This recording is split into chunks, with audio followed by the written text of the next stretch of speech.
Hello नमस्कार दोस्तों, मैं Vikas Kumar the EDU24 official channel में आप सभी का स्वागत करता हूं। जैसा कि आप लोग जानते हैं, हम जो है अभी CDP को लेकर आ रहे हैं लगातार। और 2026 सीटेट का जो एग्ज़ाम होने वाला है उसके लिए काफ़ी इम्पोर्टेंट है। और इसका महत्व आप लोगों को पता है, क्योंकि इसमें जो CDP है, चाइल्ड डेवलपमेंट एंड पेडागोजी, इसे 30 प्रश्न आने वाले हैं। ठीक है। और हम लोग जो है वो जीन पियाजे को देख रहे थे। ठीक है। आज जो है हम वाइगोत्स्की और कुछ क्वेश्चन जो है वो कोहलबर्ग से रिलेटेड, लॉरेंस कोहलबर्ग से रिलेटेड देखने वाले हैं। तो चलिए क्लास को शुरू करते हैं।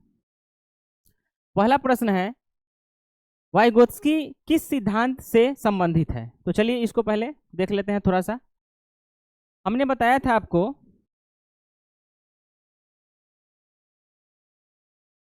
एक विचारधारा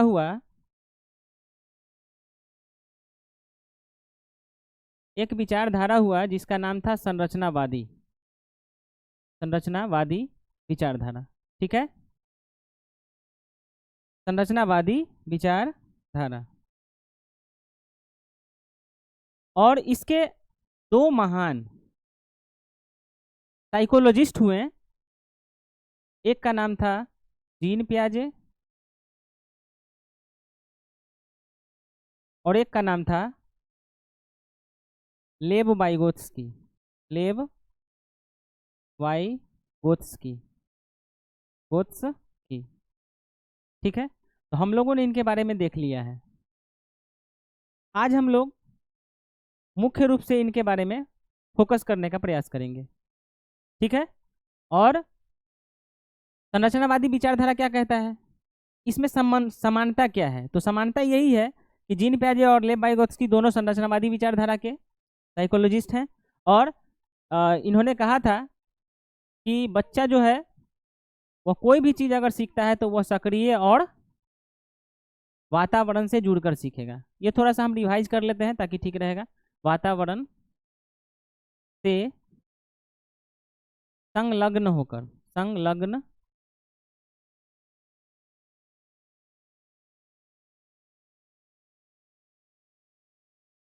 संलग्न या जुड़ाव से सीखता है। ठीक है, तो पहले हम यहाँ पे अब जो है बात करने वाले हैं लेव वाइगोत्स्की के बारे में। चलिए देखते हैं। देखिए, लेव वाइगोत्स्की जो है, इनको सामाजिक सामाजिक सामाजिक सांस्कृतिक सांस्कृतिक सामाजिक सांस्कृतिक सिद्धांत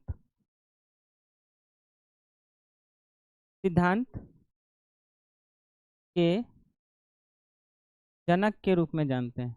जनक के रूप में जानते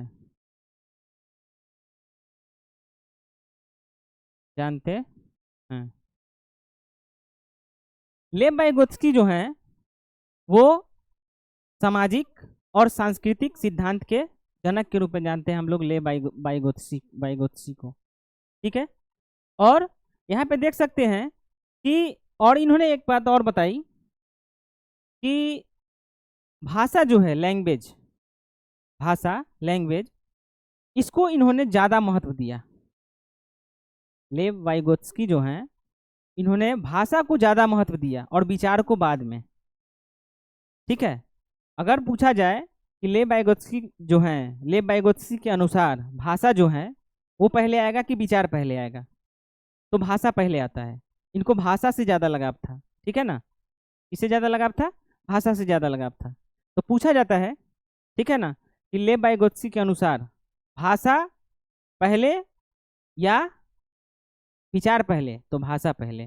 ठीक है। तो यहाँ पे हम ये भी बात लिख सकते हैं कि इन्होंने भाषा को अधिक महत्व दिया,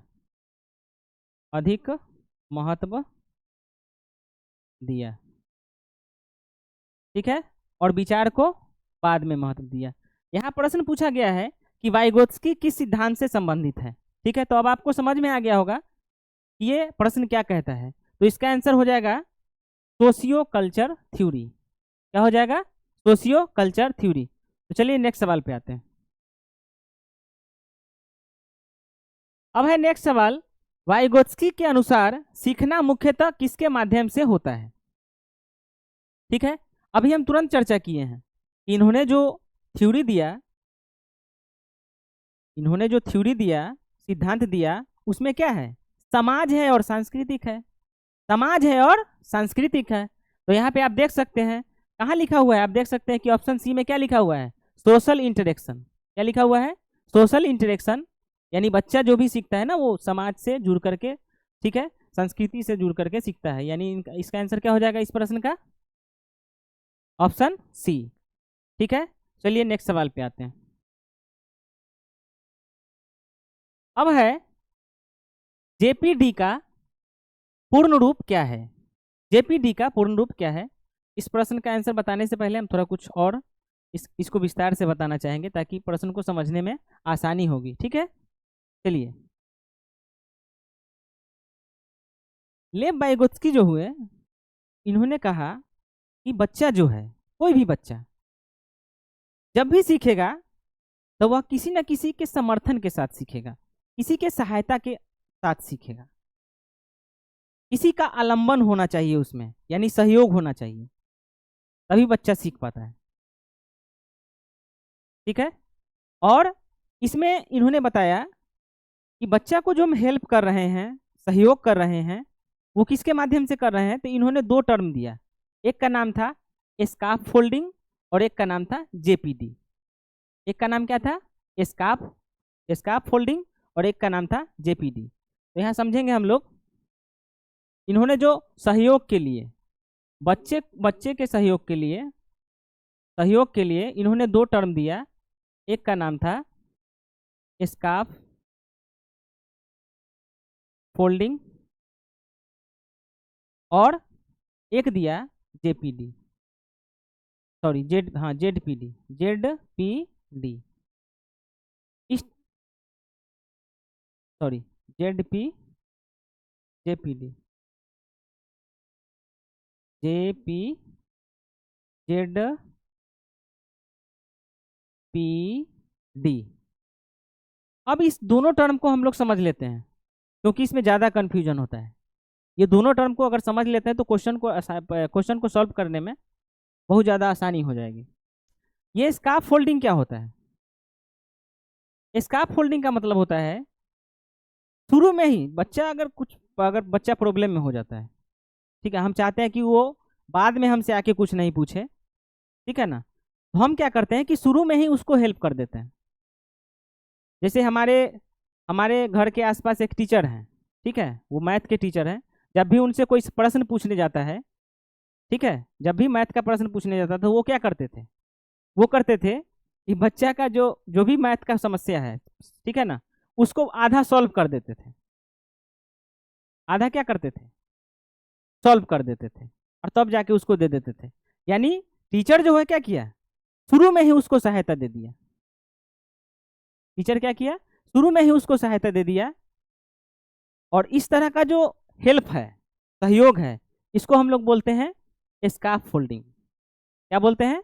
स्कार्फ फोल्डिंग। तो इसमें हम लोग लिख सकते हैं कि ये जो हेल्प होता है शुरुआत में दी जाती है। ये जो हेल्प है वो संकेत और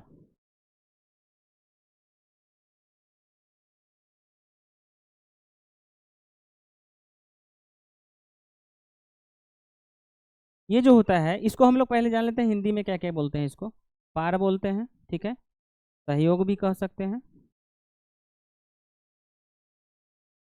और सहायता भी इसको हम लोग कह सकते हैं। तो इसमें अगर एग्जाम्पल पूछा जाए तो इसमें हम लिख सकते हैं कि टीचर द्वारा, यानी शिक्षक द्वारा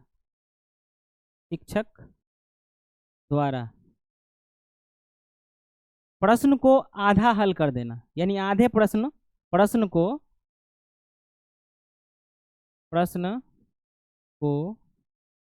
आधा सॉल्व करके बच्चों को देना। बच्चों को देना, ठीक है। या हम ये भी कह सकते हैं संकेत या इशारा करना, संकेत या इशारा करना। जैसे अब मान लीजिए कि कोई लड़का जो है दूसरे लड़का को पीटने वाला है, सपोज कीजिए कोई लड़का जो है वो दूसरे लड़का को पीटने वाला है, वो लड़का पास में ही है, ठीक है ना। कोई तीसरा लड़का उसको कहता है, उसको तीसरा लड़का को यह पता चल जाता है कि ये जो लड़का है दूसरे को पीटने वाला है, तो तीसरा लड़का उसको इशारे से कहता है भाग भाग भाग भाग भाग भाग, मतलब इशारा से, ठीक है ना। तो वो क्या किया, पीटने से पहले ही उसको शुरू में ही क्या किया, हेल्प कर दिया, यानी इशारा कर दिया। तो इस तरह का जो एग्जाम्पल होता है, इशारा करना, संकेत करना, ये भी आपका किस में आएगा, इशारा या संकेत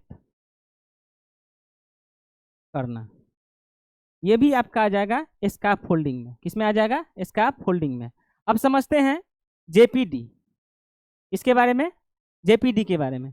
तो जेपीडी जो होता है वो क्या होता है, अब जैसे मान लीजिए कि ए बी और सी ये कोई शहर है, ये लाइनिंग इसको ऐड कर रहा है, ठीक है। और कोई ए से चलना प्रारंभ करता है, ए से क्या करता है, चलना प्रारंभ करता है और बी पे आके अटक जाता है। ए से चलना प्रारंभ करता है और बी पे आके अटक जाता है। अब उसको पता ही नहीं कि हमको सी तक जाने के लिए क्या करना होगा, सी तक जाने के लिए क्या करना होगा, ठीक है। तो वो क्या किया कि उसको जहां तक बना, उसको जहां तक पहुंचना चाहिए था वहां तक तो अभी तक नहीं पहुंचा है, लेकिन वो अपने अनुसार यानी वास्तविकता रूप से, वास्तविक रूप से वह अभी कहां पे पहुंचा है, बी पे। कहां पहुंचा है, बी पे। तो वो हो जाएगा उसका वास्तविक स्तर। ये क्या हो जाएगा, वास्तविक स्तर, ठीक है। या वास्तविक विकासात्मक स्तर भी कह सकते हैं। और उसको पहुंचना चाहिए था यहाँ पे, लेकिन अब अभी तो वो नहीं पहुंच पा रहा है क्योंकि वो भूल चुका है, उसको पता ही नहीं है कि हमको अगर सी तक पहुंचना है तो कैसे जाएंगे। तो यहाँ पे जो है क्या होता है, इसका ये हो जाएगा आपका संभावित, संभावित स्तर। यानी अब जो है अब जो है वो लड़का, बच्चा जो भी है, वो बी से सी तक जो जाएगा, अब उसको चाहिए जेपीडी। क्या चाहिए, जेपीडी का हेल्प चाहिए। क्या चाहिए, जेपीडी का हेल्प चाहिए। यानी कहने का मतलब है कि बच्चा जो है ए से बी तक चला, तो वो तो उसको शुरुआत में तो हेल्प मिला नहीं, वो तो खुद आया है ना ए से बी तक। लेकिन अब बी से सी तक जाएगा तो उसको हेल्प मिलने वाला है, उसका नाम है जेपीडी, यानी zone of proximal, zone of proximal development, zone of proximal development. तो यहां से बच्चा जो है अब सी तक जाने वाला है, अब उसको हेल्प के रूप में जो चाहिए वो हो जाएगा आपका जेपीडी, यानी जोन ऑफ प्रॉक्सिमल डेवलपमेंट, ठीक है। या अगर जेपीडी का बात अगर यहाँ पे करता है तो हम ये कह सकते हैं कि जो उसका संभावित स्तर है, क्या है, संभावित स्तर है और वास्तविक स्तर है। अब तो संभावित स्तर और वास्तविक स्तर के बीच यही इतना ही का ना अंतर है, यही ना जेपीडी अंतर में आ गया इसका, इसी यही अंतर है। तो हम ये भी कह सकते हैं, अगर जेपीडी के बारे में पूछे कि इसका मीनिंग क्या होता है, अर्थ क्या होता है, तो आप ये भी कह सकते हैं कि जो हमारा संभावित स्तर है और वास्तविक स्तर है, इसके अंतर को, इसके अंतर को हम लोग जेपीडी कहते हैं, अगर मीनिंग पूछा जाए तो, ठीक है। अब यहाँ पे आपसे प्रश्न क्या पूछा था, प्रश्न पूछा था आपसे कि जेपीडी का फुल फॉर्म क्या होता है। तो इसका आंसर हो जाएगा zone of proximal development, zone of proximal development, ठीक है। चलिए नेक्स्ट सवाल पे आते हैं।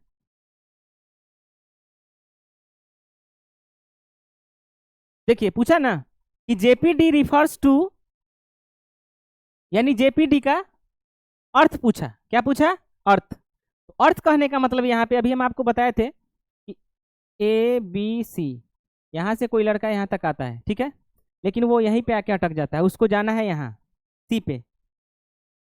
तो यहाँ से वो यहाँ तक आ गया है, मतलब ये उसका वास्तविक स्तर है, वो खुद चल के आया है, उसको हेल्प नहीं मिला, हेल्प उसको नहीं मिला है। अगर मान लीजिए यहाँ से कोई बता देता है उसको कि बी पे जा रहे हो तो ऐसे ऐसे जाओ, तब उसको हेल्प मिल जाता शुरू में, तो वो हो जाता है स्काफ फोल्डिंग। लेकिन बी तक आने में उसको कोई हेल्प नहीं है, इसीलिए वो वास्तविक रूप से खुद से वो बी तक आया है। तो ये तो हो गया उसका वास्तविक स्तर, वास्तविक स्तर, ठीक है। इसको हम लोग बोलते हैं इंडिपेंडेंट वर्क। क्या बोलते हैं इसको हम लोग?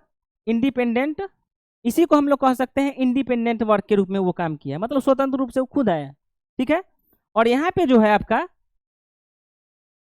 संभावित स्तर, संभावित स्तर, इसको हम लोग कह सकते हैं, यहाँ चूंकि बी से अब सी तक जो आ रहा है वो जेपीडी किसके सहायता से आ रहा है? जेपीडी की सहायता से आ रहा है, ठीक है ना। अब ये हम अब जो है बी से सी तक आने में उसको गाइड किया जा रहा है। क्या किया जा रहा है? गाइड किया जा रहा है कि बच्चा अब तुमको सी से मतलब बी से सी तक जो जाना है तो आप ऐसे ऐसे करके जाओ, तो वहां पहुंच जाओगे, यानी सी पे आ जाओगे, गंतव्य तक आ जाओगे। तो उसको क्या मिला? गाइड, किसी ने उसको गाइड किया। और वही जो गाइड कर रहा है ना, बीच में कर रहा है गाइड। अब देख रहे बीच में, शुरू में नहीं। शुरू में अगर करता तो स्काफ फोल्डिंग था, स्काफ फोल्डिंग, लेकिन बीच में कर रहा है यहाँ पे। तो बीच में जब होता है, अब इससे याद रखिएगा कि पी कहाँ है? जेड और डी के बीच, जेड और डी के बीच में पी है। जब भी जेपीडी का बात आएगा तो बीच में हेल्प होगा, बीच में हेल्प होगा। तो यही चीज पूछ रहा है। तो ये आपका जो हो जाएगा, यहाँ तक जो बच्चा आया है वो इंडिपेंडेंट रूप से आया है, ठीक है। और यहाँ जो आएगा बी से सी तक, तो वो आएगा आपका गाइड वर्क के रूप में, उसको गाइड किया जा रहा है, ठीक है। तो ये आपका हो जाएगा, इसका अर्थ हो जाएगा आपका difference between independent work and guided work, ठीक है। ओके, चलिए नेक्स्ट सवाल पे आते हैं। अब है concept of scarf folding was given by, ठीक है ना। कहा गया कि स्काफ फोल्डिंग जो है वो किसके द्वारा दिया गया है। तो अभी हम चर्चा किसका कर रहे हैं? लेब वाइगोत्स्की का चर्चा कर रहे हैं। किसका चर्चा कर रहे हैं? लेब वाइगोत्स्की का चर्चा कर रहे हैं। तो समझ रहे हैं, इसका आंसर हो जाएगा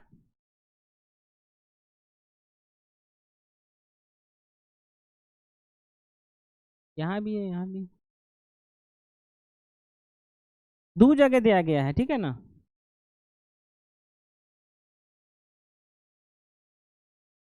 यहाँ पे ब्रूनर का भी थोड़ा सा है योगदान, ठीक है, लेकिन मुख्य रूप से वाइगोत्स्की आते हैं, बेस्ड ऑन वाइगोत्स्की, ठीक है ना। तो ये ध्यान में रखिएगा, ऐसे ऑप्शन नहीं देगा, डायरेक्ट वाइगोत्स्की ही देगा, ठीक है, क्योंकि उन्हीं के द्वारा ये इसका फोल्डिंग मुख्य रूप से दिया गया है, ठीक है। चलिए नेक्स्ट सवाल पे आता है।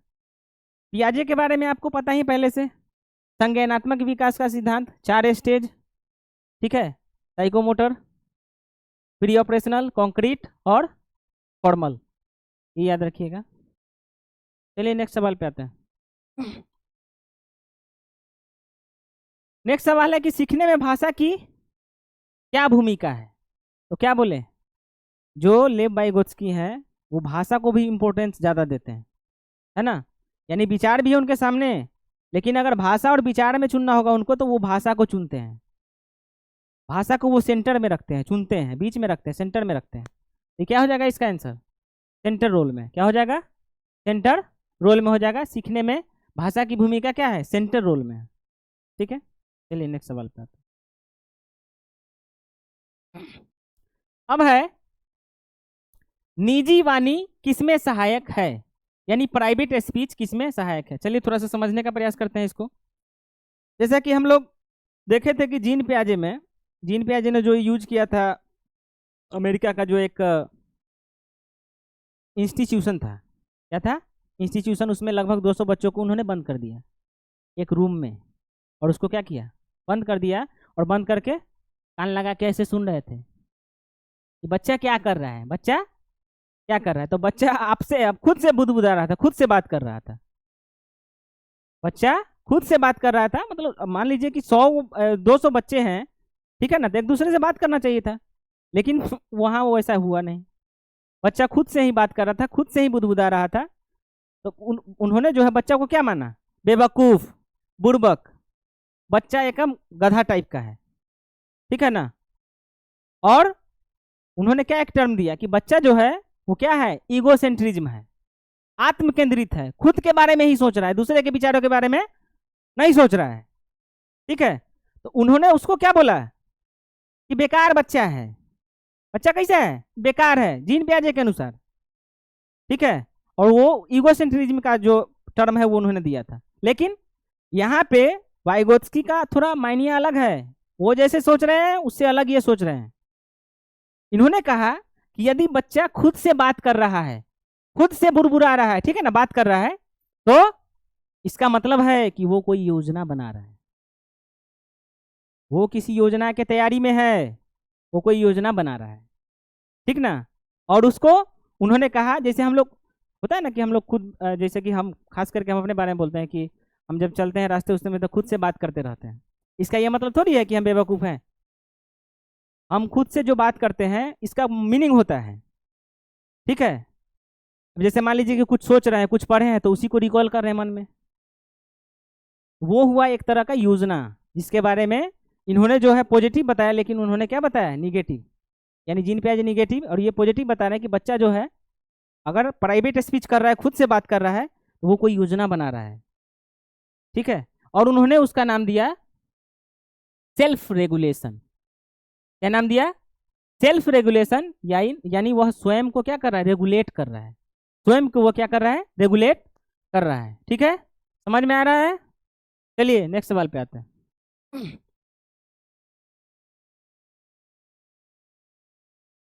और जैसा कि हम लोग जानते हैं, सुनने में आया है कि जो हमारे अजीत पवार जी जो हैं उनका दुर्भाग्यवश प्लेन क्रैश में निधन हो गया है, साथ में कुछ और लोग भी थे। तो हम चाहते हैं कि आप लोग भी ऐसा मनाएं कि उनकी आत्मा को शांति प्रदान करे भगवान इस पर। ठीक है, चलिए नेक्स्ट सवाल पे आते हैं। अब है, वाइगोत्स्की के अनुसार विकास किसके बाद होता है। According to Vygotsky development follows. Vygotsky के अनुसार विकास किसके बाद होता है। ठीक है, तो वाइगोत्स्की जो है वो कहते हैं कि जो विकास होता है वह किसके बाद होता है, लर्निंग के बाद। किसके बाद, लर्निंग के बाद होता है। यानी लर्निंग और डेवलपमेंट देख लीजिए ऑप्शन बी में। ठीक है, लर्निंग मतलब अधिगम, सीखना। ठीक है, इसके बाद होता है। चलिए नेक्स्ट सवाल पे आते हैं। जहां प्रश्न का ऑपरेशन अगर करने की आवश्यकता होगा वहां पे हम करते रहेंगे। ठीक है, और इसी तरह से जुड़े रहिए चैनल से और अपना प्यार फेंकते रहिए, हम लोगते रहेंगे। ठीक है, और आपकी सेवा में इसी तरह रोचक वीडियो लाते रहेंगे, रोचक वीडियो लाते रहेंगे। चलिए देखते हैं अगला। ज्ञान का निर्माण होता है, ज्ञान का निर्माण होता है। ठीक है, तो हम बात कर रहे हैं किसका, लेव वाइगोत्स्की का। और लेव वाइगोत्स्की जो हैं वो समाज, सांस्कृतिक, भाषा के बारे में बात करते हैं। ऑप्शन सी में आप देख सकते हैं क्या लिखा हुआ है, सोशल एंड कल्चरल टूल्स। तो ये आपका हो जाएगा सी। क्या हो जाएगा, सी आंसर हो जाएगा। चलिए नेक्स्ट सवाल पे आते हैं। कौन सा सांस्कृतिक उपकरण है, कौन सा सांस्कृतिक उपकरण है। तो ये हम बात कर रहे हैं किन किन का, समझ रहे हैं, लेव वाइगोत्स्की का। और उन्होंने सिद्धांत तो दिया है क्या, सामाजिक सांस्कृतिक सिद्धांत, और उसमें उनका एक और जुड़ जाता है क्या, लैंग्वेज, भाषा। तो चलिए यहाँ पे क्या है, ऑप्शन सी में भाषा। ठीक है, चलिए नेक्स्ट सवाल पे आते हैं।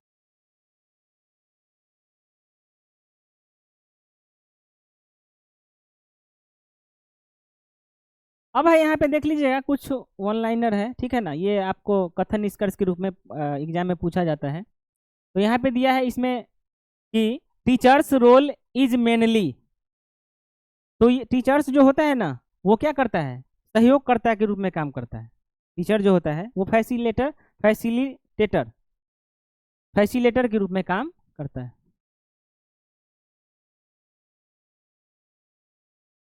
फैसिलेटर के रूप में काम करता है, यानी सहयोग के रूप में काम करता है। जैसे बताए थे ना, मान लीजिए कि हम टीचर से प्रश्न पूछते हैं, है ना, तो वो क्या करते हैं, वो सहयोग करते हैं, ही ना कि उसका आंसर बता दे, तो फिर बच्चा करेगा क्या, उनको बताना होगा, टीचर को बताना होगा कि हाँ ऐसे ऐसे ऐसे करो, और प्रश्न को सॉल्व करो इस तरह से।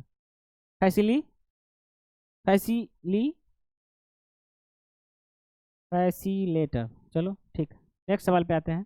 Learning is context development. तो ये सही बात बताया गया है, ठीक है ना। इसमें लगा लीजिएगा ट्रू, यानी यह सही है, ये कथन निष्कर्ष के रूप में आता है, ठीक है। अगला है पीयर इंटरेक्शन प्रोमोट्स लर्निंग, ठीक है ना। तो ये सही बात है। पीयर्स का मतलब क्या होता है? साथी। क्या होता है? साथी। तो साथी क्या करते हैं? हेल्प करते हैं ना। अब मान लीजिए किसी प्रश्न में आपको दिक्कत हो जाए तो किससे पूछते हैं? साथी से पूछते हैं, पीयर से पूछते हैं, ठीक है। तो ये सही है, ट्रू हो जाएगा। क्या हो जाएगा? ट्रू। अब है JPD varies child to child. कहने का मतलब है कि जेपीडी जो होता है, हम बताए थे कि बीच में सहायता, बताए थे ना कि बीच में सहायता। अभी एग्जाम्पल लेके बताए थे। जेपीडी का फुल फॉर्म क्या होता है? कमेंट में बताइएगा आप लोग। तो ये हो जाएगा बच्चा टू बच्चा, यानी चाइल्ड टू चाइल्ड क्या करता है? वेरी करता है। किसी को पूरा एकदम ढंग से बताना हो कि हाँ ऐसे ऐसे काम करो, और किसी को हल्का बताइएगा वो काम कर लेगा। तो चाइल्ड टू चाइल्ड क्या करता है? वेरी करता है, और ये हो जाएगा आपका ट्रू। क्या हो जाएगा? ट्रू। चलिए नेक्स्ट सवाल पे। Culture effects cognition. कल्चर जो है,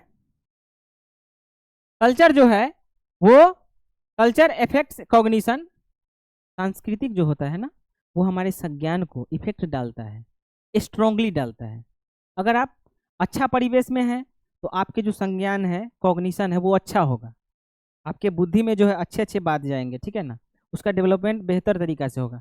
और बुरे मतलब कि जो इन्वायरमेंट ऐसा हो जहाँ जो आपके लिए अच्छा नहीं हो, अगर वहाँ पे कुछ होता है तो आपके लिए अच्छा नहीं होगा, ठीक है। तो ये आपको कह देते हैं कि ये स्ट्रांगली प्रभावित करता है। क्या प्रभावित करता है?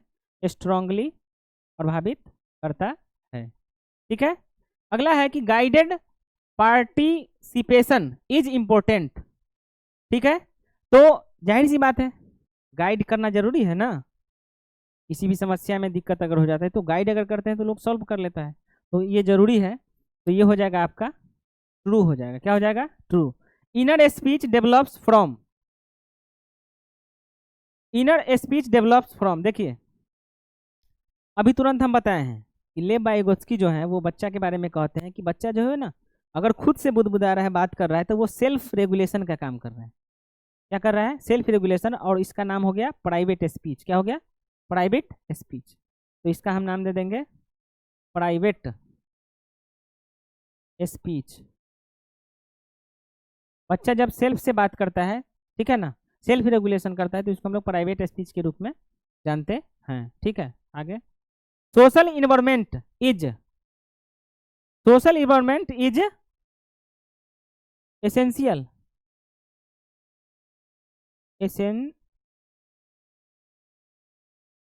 एसेंशियल।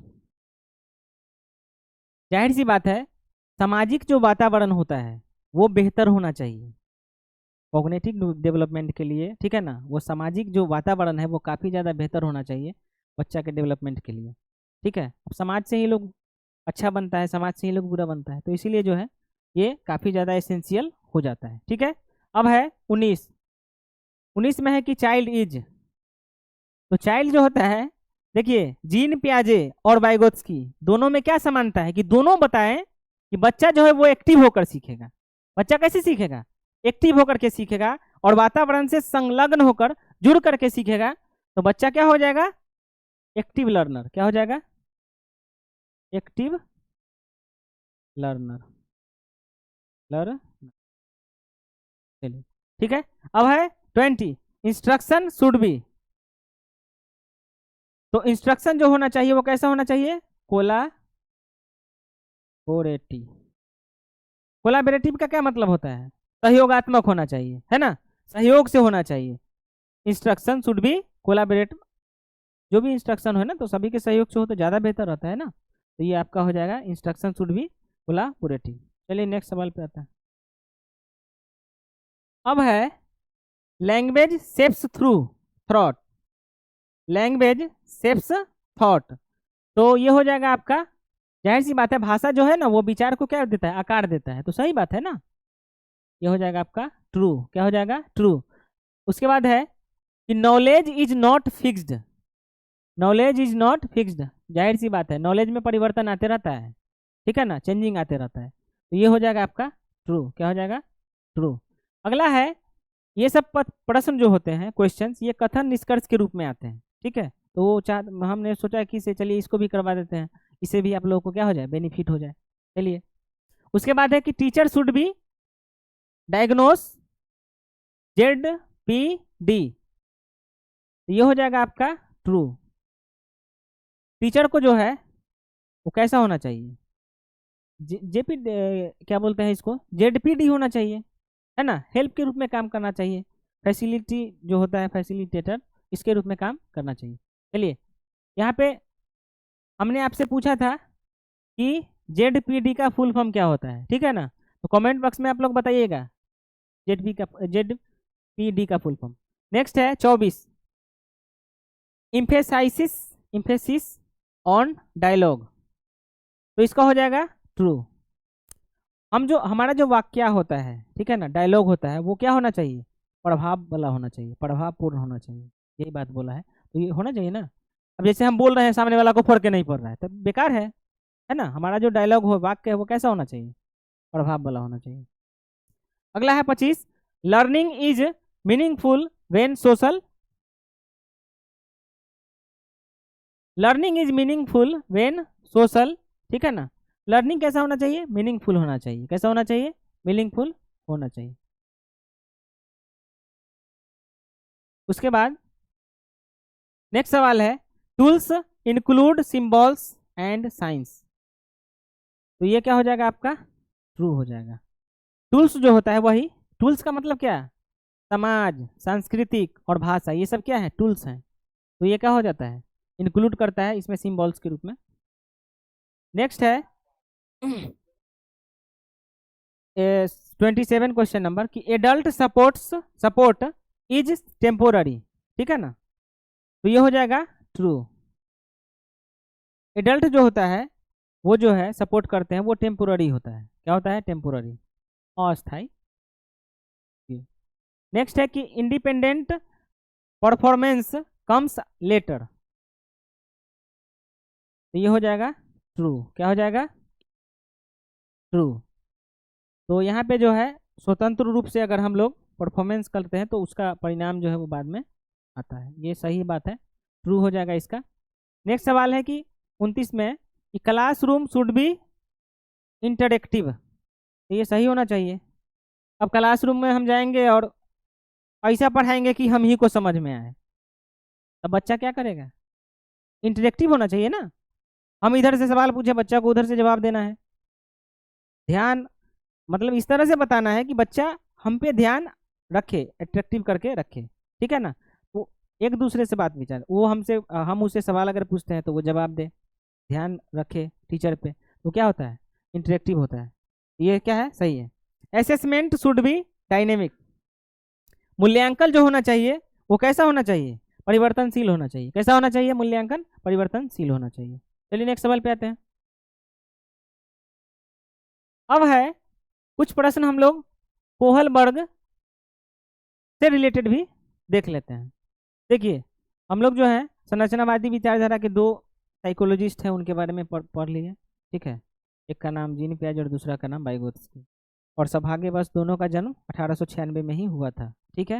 अब हम वो संरचनावादी है, ठीक है। अब हम नेक्स्ट एक साइकोलॉजिस्ट हैं, ये भी इम्पोर्टेंट है, इनसे भी क्वेश्चन बार बार परीक्षा में पूछे जाते हैं। एक इनका नाम है आपका लॉरेंस कोहलबर्ग। Lawrence Kohlberg. तो चलिए इनके बारे में थोड़ा सा समझने का प्रयास करते हैं। इन्होंने जो सिद्धांत दिया है, कोहलबर्ग, कोहलबर्ग,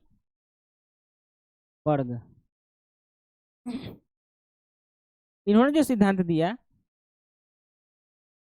इसका नाम है नैतिक विकास का सिद्धांत। नैतिक विकास का सिद्धांत। नैतिक विकास का सिद्धांत कौन सा, नैतिक विकास का सिद्धांत, आप समझने का प्रयास कीजिएगा। इन्होंने क्या किया कि कल्पना, हाइपोथेटिकल जो चीज़ होती है कल्पना, इन्होंने कल्पना किया और कल्पना कल्पना में एक नाम आता है, एक कैरेक्टर का नाम आता है जिसका नाम है हिंज। क्या नाम है? हिंज। ध्यान से समझिएगा बात को, ठीक है। हिंज पे इन्होंने क्या किया? अपना प्रयोग किया। क्या प्रयोग किया? समझने का प्रयास कीजिएगा। हिंज का जो है, एक हिंज का पत्नी है, ठीक है। हिंज का जो पत्नी है वो बीमार पड़ जाती है, बीमार रहती है। हिंज का जो पत्नी है वो क्या रहती है? बीमार। उसको कैंसर भेल रहता है। क्या भेल रहता है? कैंसर। अब कैंसर भेल रहता है, उसको दवा की आवश्यकता है ठीक करने के लिए। कल्पना है, मान लिया गया है, ठीक है ना। वो अपना जो कोहलबर्ग है, नैतिक विकास के सिद्धांत वाले, वो ऐसा मान करके अध्ययन के लिए कर रहे हैं। तो हिंज की जो पत्नी है वो क्या हो जाती है? बीमार पड़ जाती है, उसको कैंसर हुआ भेल है। अब उसको दवा चाहिए। क्या चाहिए? दवा चाहिए।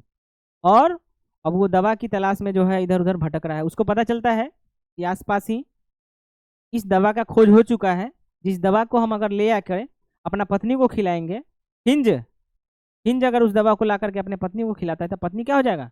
ठीक हो जाएगी। पत्नी क्या हो जाएगी? ठीक हो जाएगी, टनाटन। ठीक है, ठीक हो जाएगी। अब क्या होता है कि उसको जैसे ही पता चलता है कि आसपास का जो डॉक्टर है वो इस दवा का क्या किया? खोज कर लिया है। क्या कर लिया है? खोज। वो जाता है दवा लाने, और जैसे ही दवा लाने जाता है, तो अब जैसे मान लीजिए कि हम ही कुछ खोज कर लिए, सपोज कीजिए आप ही कुछ खोज कर लिए, तो आप उसका दाम जो है ना अपने अनुसार रखिएगा, ठीक है ना। अपने अनुसार ना उसका दाम रखिएगा। अब जैसे ही उसको पता चलता है कि ग्राहक, अब क्या किया वो, ठीक है ना, कि डॉक्टर जो था वो अपना दवाई का दाम जो है 10 गुना बढ़ा दिया। अब हिंज पगला गया, हम कैसे लेंगे दवाई भाई, हमारे पास तो पैसे नहीं है, ठीक ना। अब वह सोचने लगा, उसके दिमाग में आने लगा कि डॉक्टरवा दुकान बंद करेगा, क्या करेंगे? दुकानवा तोड़ के पैसा, सॉरी, दवाई जो है क्या करेंगे? निकाल लेंगे और अपने पत्नी को खिला देंगे, पत्नी ठीक हो जाएगी। अब ये जो प्रयोग है किसके द्वारा? लॉरेंस कोहलबर्ग के द्वारा। लॉरेंस कोहलबर्ग जो है वो विभिन्न बच्चों से पूछते हैं, बताओ तुम अगर हिंज के जगह पे होता, तुम अगर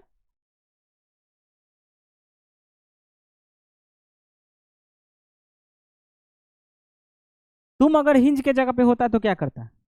बच्चों से पूछ रहे हैं, तो विभिन्न बच्चे अपना जवाब दे रहा है। हर एक तरह का बच्चा, सबका अपना अपना जवाब है कि हम रहते तो हम दवाई तो कैसे ले ही लेते, हम अपने पत्नी को बचाते। डॉक्टर कहता है कि नहीं, हमारा मेरा मन, दवाई दे नहीं दे, हम अपने हिसाब से दवाई देंगे, ठीक है। अब क्या होता है कि बच्चा जो है, अब क्या है, वो पड़ गया दुविधा में कि डॉक्टर सही कि हिंज सही, हिंज गलत कि डॉक्टर गलत, ठीक है। मतलब वो गलत सही के निर्णय में क्या है, वो भ्रम में आ गया, दुविधा में आ गया। इसको हम लोग डायलेमा कहते हैं। क्या कहते हैं? डायलेमा। और ये जो पूरा टर्म है इसको हम लोग बोलते हैं हिंज का डायलेमा, यानी हिंज डायलेमा, हिंज डायलेमा, ठीक है। और अब जो है यहाँ पे हम लोग प्रश्न पूछा गया था कि कोहलबर्ग किसके लिए प्रसिद्ध है। तो चलिए ये जो हम अभी बताए हैं हिंज डायलेमा, इससे प्रश्न होगा आगे। तो चलिए नेक्स्ट यहाँ पे देख लेते हैं कोहलबर्ग किसके लिए प्रसिद्ध है। तो ये हो जाएगा आपका नैतिक विकास का सिद्धांत।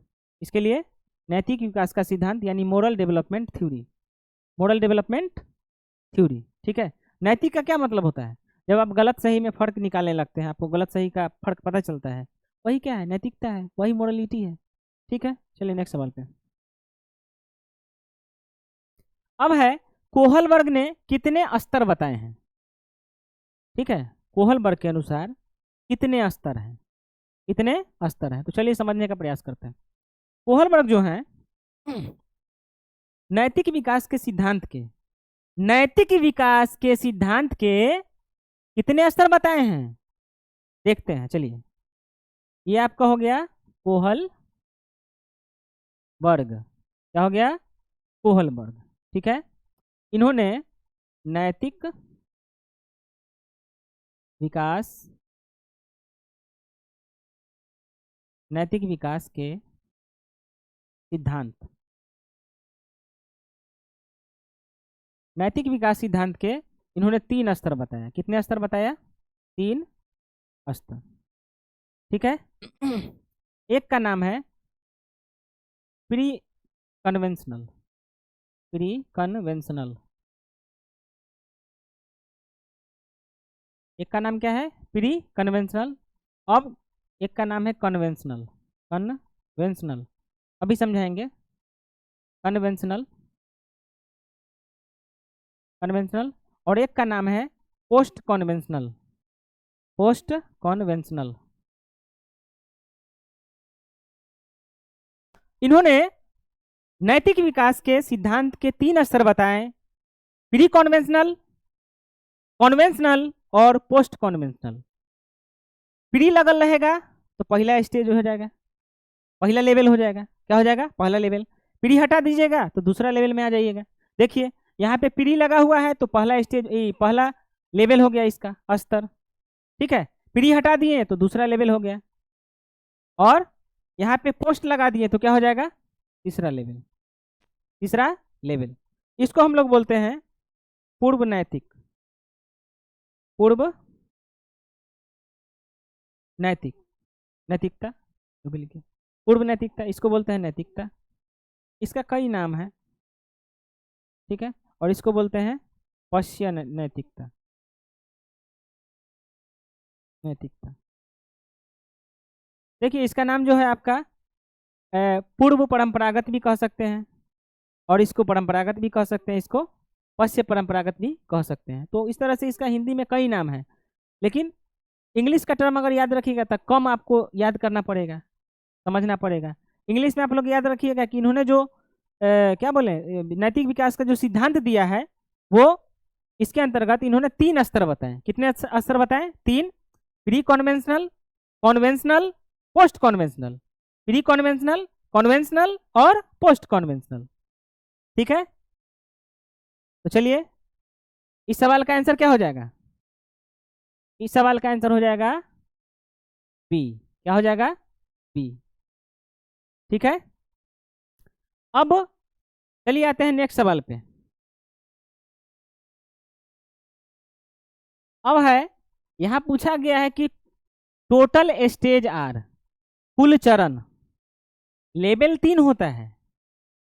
कोहलबर्ग के अनुसार नैतिक विकास के सिद्धांत का लेवल 3 होता है, लेकिन स्तर सॉरी क्या बोलते हैं, चरण, स्टेज। एक तो लेवल, लेवल यानी लेवल हो गया आपका स्तर। ठीक है। ये हो जाएगा आपका 3 और स्टेज हो जाएगा आपका 6। स्टेज क्या हो जाएगा? 6। लेवल में तो आप समझ ही चुके हैं, अभी बताए हैं तुरंत। प्री कन्वेंशनल, पोस्ट कन्वेंशनल और पोस्ट कन्वेंशनल। स्टेज में स्टेज 6 स्टेज को याद रखने के लिए आपको एक छोटा सा ट्रिक ध्यान में रखना होगा। छोटा सा ट्रिक ध्यान में रखना होगा। देखिए क्या है वो ट्रिक। दिया दिया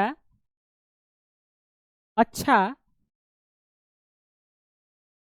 कानून समाज सार्वभौमिक है। सार्वभौमिक है। दिया अच्छा कानून समाज सार्वभौमिक है। ये एक ट्रिक याद रखिएगा। तो इससे जो जितने 6 चरण हैं, कितने चरण हैं? 6 चरण। स्तर 3, चरण अगर पूछे तो 6। ये 6 चरण को याद रखने के लिए एक छोटा सा ट्रिक है, एक सेंटेंस छोटा सा ट्रिक के रूप में अगर ये इसको याद रखते हैं तो फिर ऑप्शन से आप पकड़ लीजिएगा कि क्या बोल रहा है। ठीक है। दिया अच्छा कानून समाज सार्वभौमिक है। ये द का मतलब होता है दंड एवं आज्ञा पालन। आज्ञा पालन। ठीक है। दंड एवं आज्ञा पालन। 10 से, किससे? 10 से। अब या लिखा हुआ है तो यांत्रिक सापेक्षिक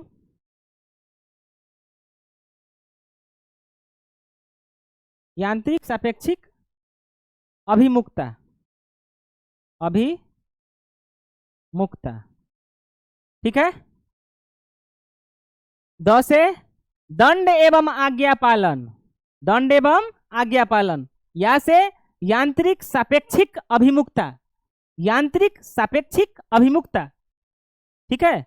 और अच्छा से याद रखिएगा, अच्छा लड़का,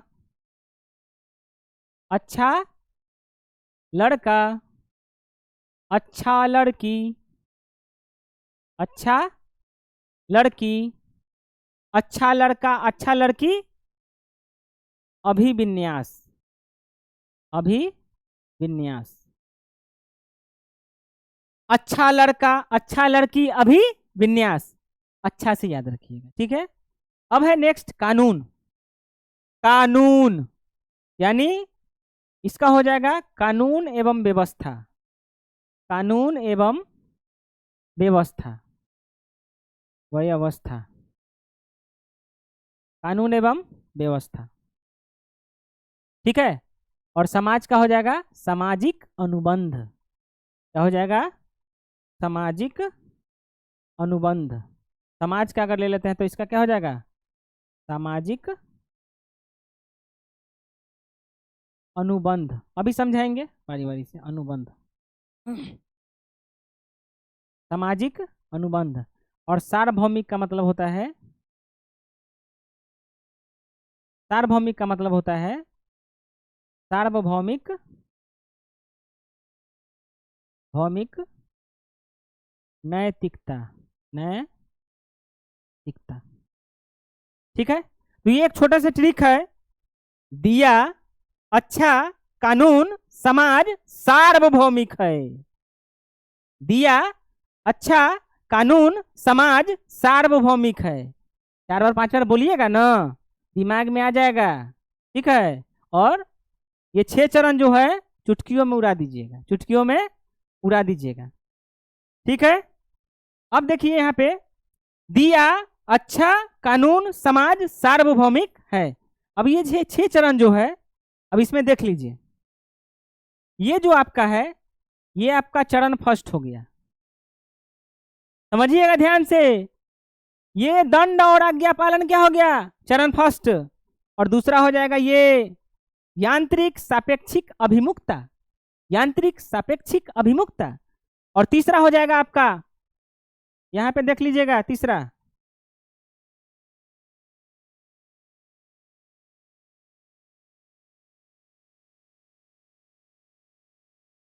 तीसरा हो जाएगा अच्छा लड़का, अच्छा लड़की, अभिविन्यास। अच्छा लड़का, अच्छा लड़की, अभिविन्यास। तीसरा चरण, एमा चरण, तीसरा चरण। और चौथा में आ जाइए, देख लीजिए, कानून और व्यवस्था, कानून और व्यवस्था। ये आपका हो जाएगा चौथा। क्या हो जाएगा? चौथा।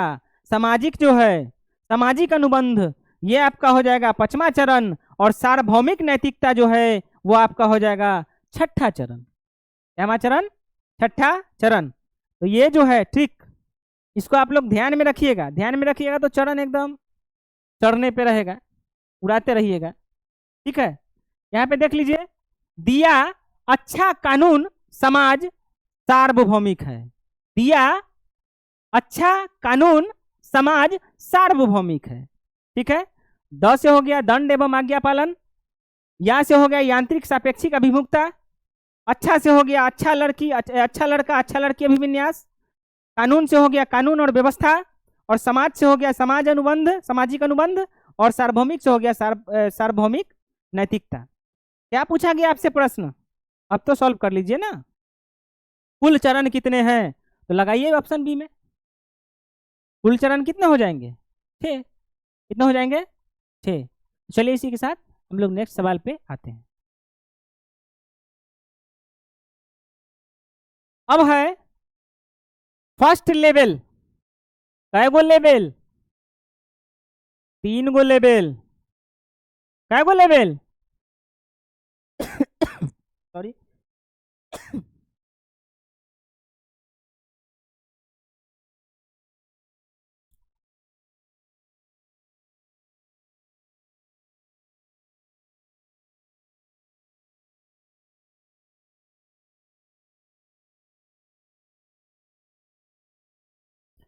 सॉरी, क्या गो लेवल? 3 गो लेवल। कौन कौन? Pre conventional, conventional, post conventional, pre conventional, conventional, post conventional. यहाँ पूछा गया क्या? फर्स्ट लेवल यानी प्राथमिक यानी प्रथम स्तर कौन सा है? तो क्या हो जाएगा? Pre conventional. क्या हो जाएगा? Pre conventional.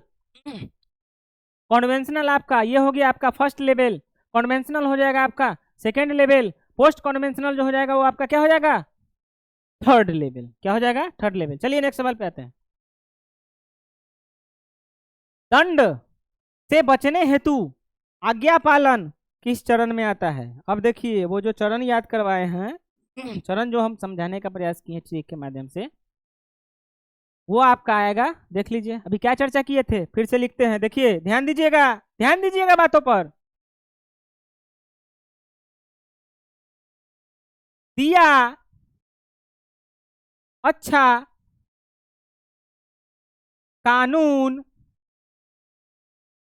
समाज, सार्वभौमिक है, सार्वभौमिक है, सार्वभौमिक है। दिया, अच्छा, कानून, समाज, सार्वभौमिक है। क्या बताएं हम इसके बारे में? क्या बताएं? दंड एवं आज्ञा पालन। क्या बताएं? दंड एवं आज्ञा पालन। क्या पूछा आपसे? दंड से बचने हेतु आज्ञा पालन किस चरण में आएगा? किस चरण में आएगा? किस चरण में?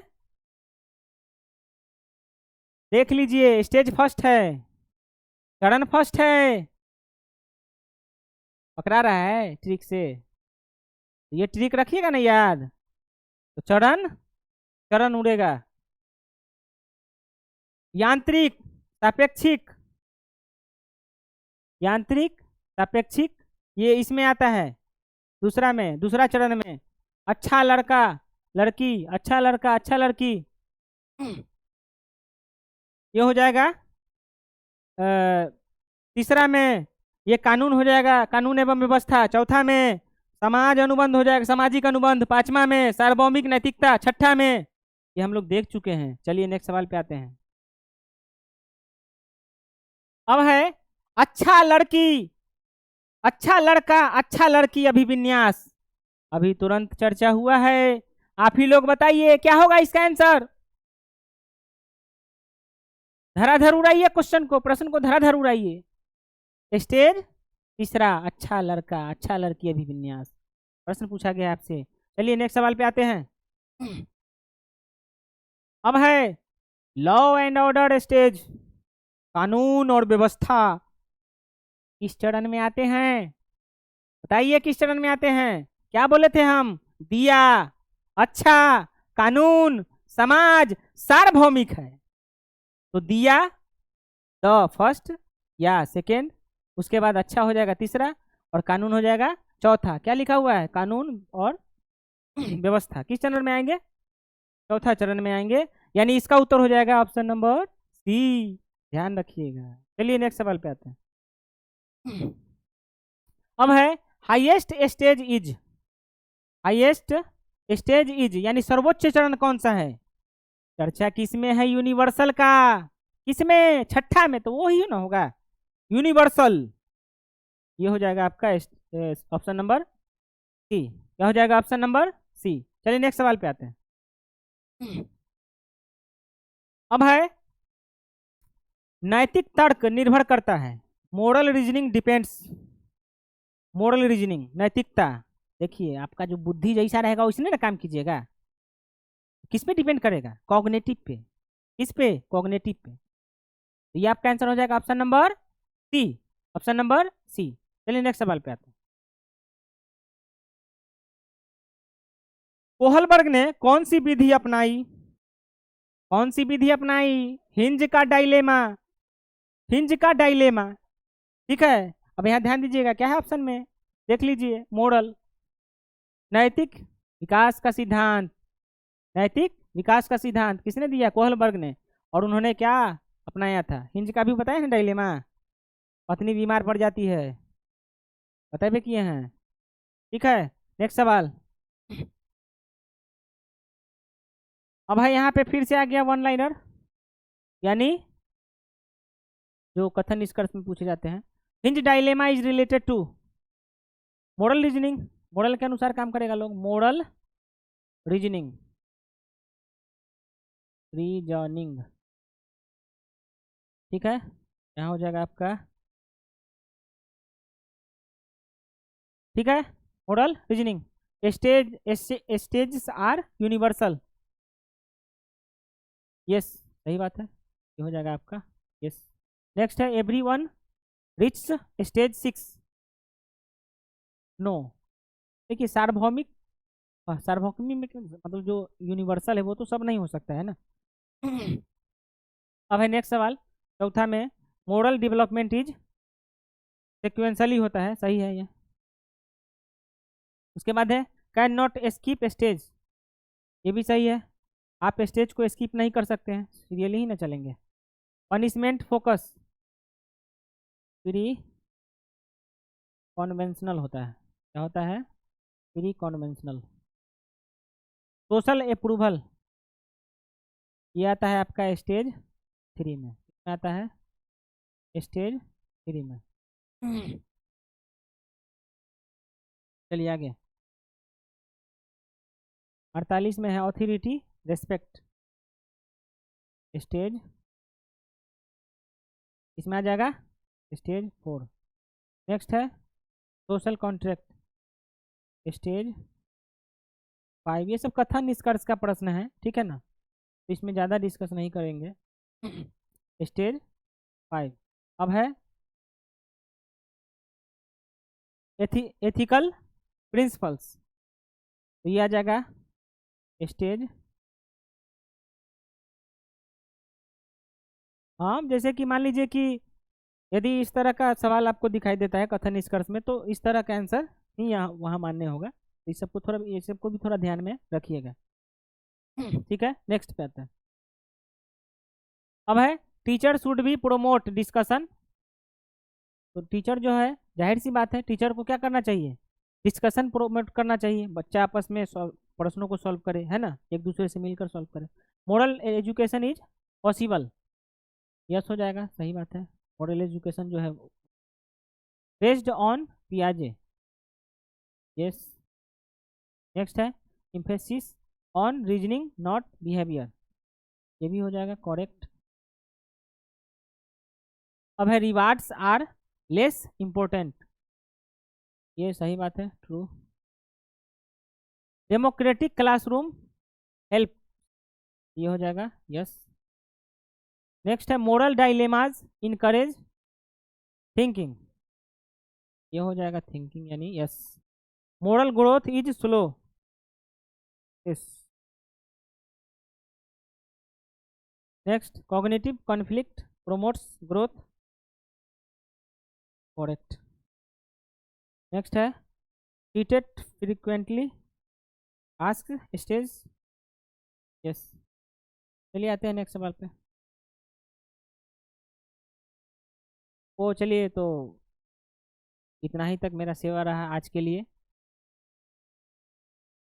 और सीटेट वाले जो बच्चे हैं उनके लिए और भी स्पेशल हम लेकर के आने वाले हैं, तो इसी तरह से इस चैनल से जुड़े रहिए और चैनल को जितना हो सके शेयर कीजिए, और अपना प्यार इसी तरह से इस चैनल से जुड़ करके बनाए रखिए। और जितना ज़्यादा आप लोग सहयोग कीजिएगा, सपोर्ट कीजिएगा, प्यार दीजिएगा, उस हिसाब से हम वीडियो लाते रहेंगे, और आपके एग्ज़ाम के लिए, सीटेट के लिए जो है काफ़ी ज़्यादा हेल्पफुल होने वाला है। चलिए धन्यवाद।